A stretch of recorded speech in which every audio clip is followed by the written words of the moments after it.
What's up, YouTube? This is King Monyay. I am the leader and the captain of my destiny, and I do succeed because I believe I will.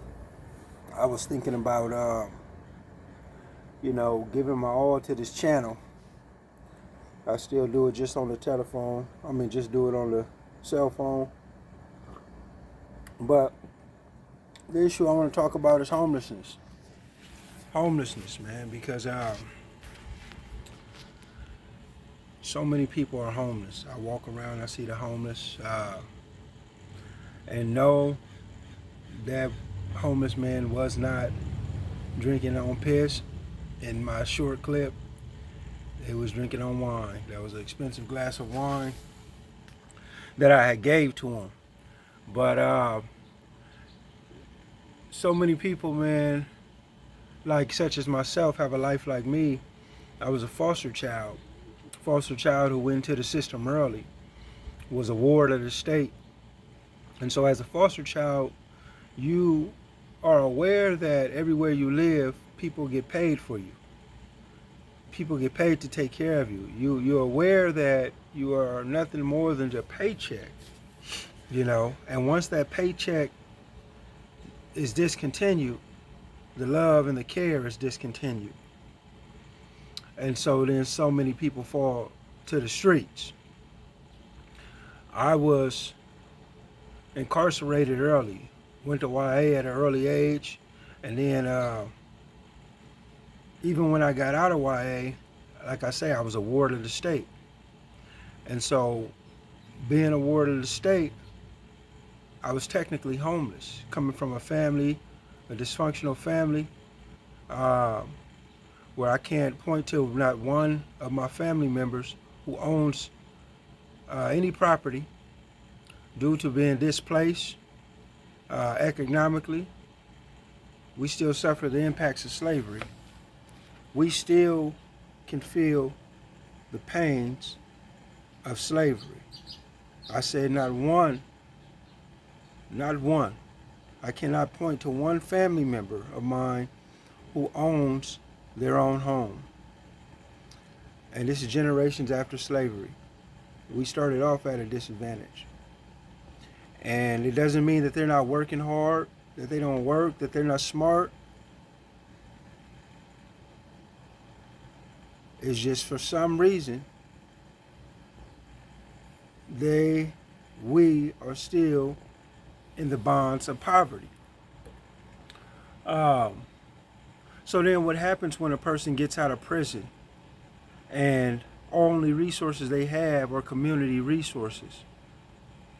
When the only thing that somebody can lace them up on is how to get some EBT, how to go down there and sign up and apply for some food stamps, so that everywhere you go, you can have some food stamps to eat for yourself and to contribute to the home that you live in.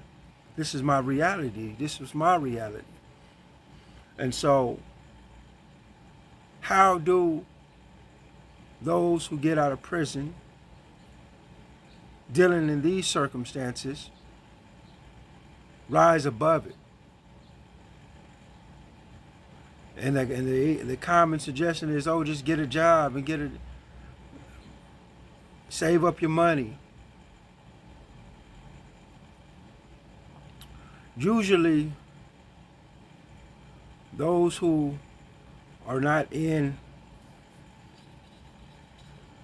a position to have their own home or to stay with family or live with family, and they have to be in these programs, these rehab, these treatment centers, and things like that, they're not in the best of environments.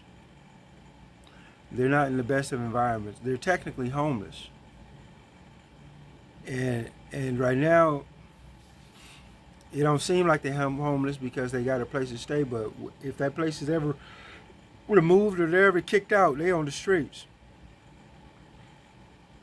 And the reason I'm making this video is because I got a little brother. And he's fresh out of prison. He was out of prison before me. But I talked to him yesterday and he told me, yeah, I'm still looking for a house. I'm still looking for a place. And so even though he's looking for a place, even though he has county assistants, he's technically homeless. Because in the process of him looking for a place, he's staying on the streets. And so that's the story of so many people. So many people are struggling for housing. I seen a young lady yesterday, a clip of a video, this pretty little white girl sitting in a car, in a van. Can't remember her name, but she was homeless. So that's what stopped my attention. Homelessness is a big thing right now.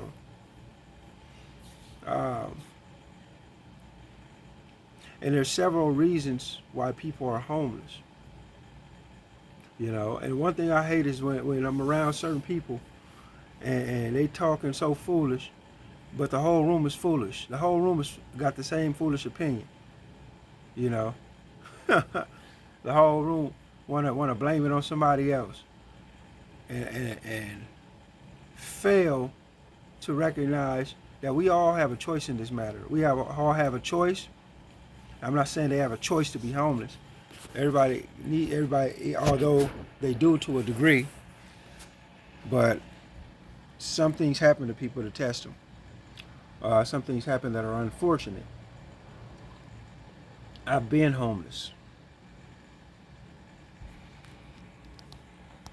I'm technically homeless right now. I don't own my own home. You know, I don't own my own home. You know, the reality is, if this place is removed, I'm back to the streets. Or I have other options to try to prevent from dealing with that reality, try to seek help at a rehab or try to seek help. And so I'm tired of that type of shit, living in rehabs around other addicts. Because I've been sober and clean, because I've been staying away from addicts. Now, had I been living in a sober living or a rehab, I may be high. Because they push that shit in your mind all damn day. All day you talk about drugs. You reminisce about drug stories. All day. I've been clean for 5 years. Alhamdulillah. All praises due to God. That ain't nothing, but that's a real miracle. That's a miracle. For one, scared of these drugs they got today. For two, I lost a lot of homies, a lot of people I used to get high with when I was incarcerated. They died out here in these streets, homeless, smoking on this shit. They died. And for three, I don't never ever want nothing to have control of my mind again. Never. But how did I get here? I had to be disconnected. I had to be removed from the situation. Some people cannot get removed from this situation. But my heart goes out to my brother. Like I say, this video, I thought about him all night. I said, he's homeless. I know that situation. Even though he didn't mention it, he didn't ask for help. He was just telling me the situation. But he has a kid, he has a wife, and they're looking for a place to live. But in the meantime, and he's been looking for a place for at least 30 days. So in the meantime, he's on the streets, hoteling it. And when you're on the streets hoteling it, it's hard. With a job, you could have a job, you be on the streets. A job ain't the answer all the time, you know. You have to really have a strong mind. You have to really have support. And that's what the difference is. You have to have support. You have to have financial support, meaning, you know, somebody that can lend you a hand, whether it's your family or it's the government. You have to have emotional support, meaning you have to be able to know what you're feeling and express what you're feeling to somebody that can relate to what you're feeling or just maybe hear you out. So many times, so many of us are emotionally disconnected. They call it emotional intelligence, when you have the ability to express what you're feeling. So I don't know, man. I see a lot of homeless people. and a lot of them are mentally ill. And I think they're homeless because they're mentally ill. And they went untreated, or the type of treatment they got only made them worse. And it's a sad situation because uh, it's a real situation, one that some of these people will die in. So yeah, I did that video, man. I didn't do it as a prank. I did the video. For those that didn't see it, I said it's better to give than to receive. I gave a man, uh, I don't know the name of the wine, but I had some wine. I don't drink, but I came across a glass of wine somebody was with. They couldn't drink it, and I gave it to the homeless man, and that made his day, right? Uh,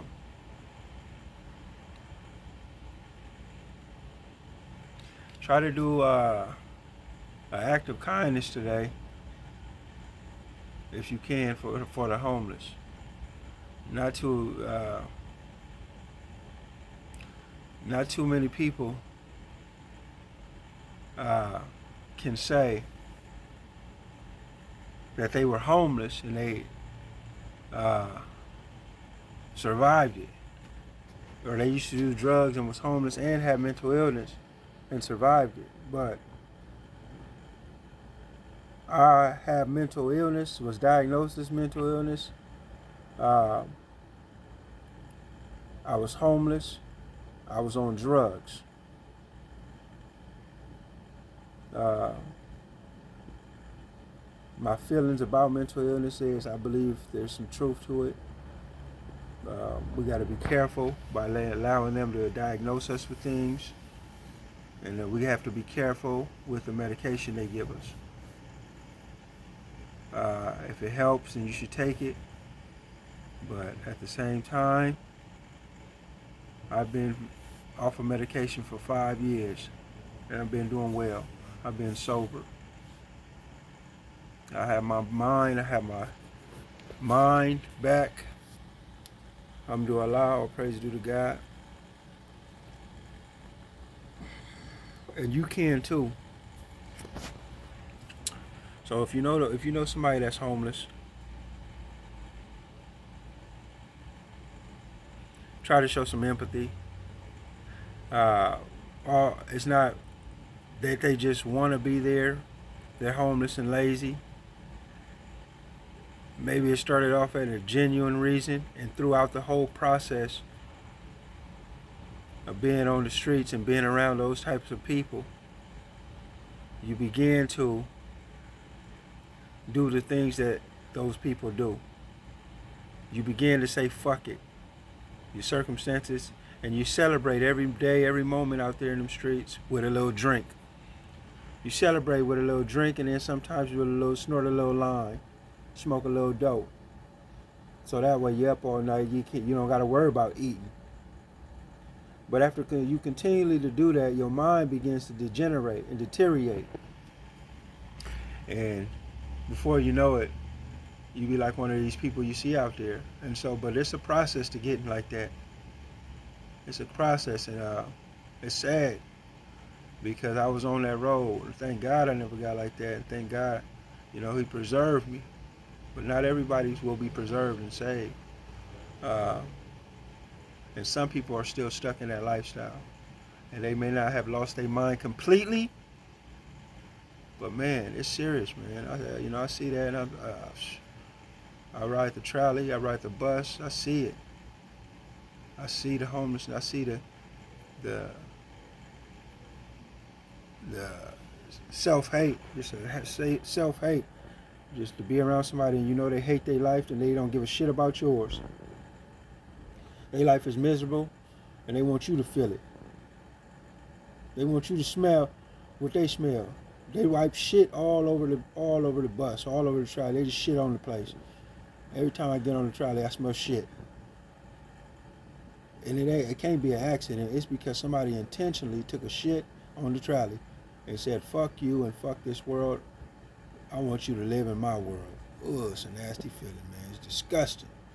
And the city officials need to do something about that shit, man, because I'm tired of getting on that shit and smelling shit. It didn't happen more than four times. You get on the trolley, they got to put a trolley, discontinue it, because somebody done did it again. Whew, it's cold, man, and I don't know, you know.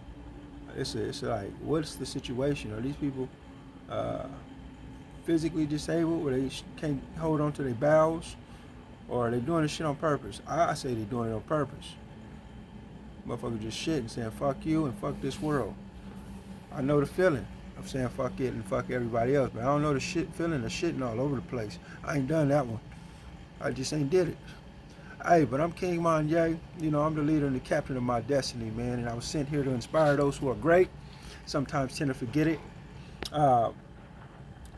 My schedule has gotten a lot busier, but I still have a passion to pump out this content. I still have a passion to reach people with the hopes that maybe, you know what I'm saying, my message will deter somebody or inspire somebody to do something great, you know. It's never too late to turn this thing around, you know. Remember that you are great beyond your measure, beyond your wildest dreams. You can make it happen, and it's going to take some work, and it starts today. So remember that. Please go ahead and subscribe and become part of the Monyay tribe. Put the thumbs up on this video, like, comment, and subscribe to become part of the Monyay tribe. God bless.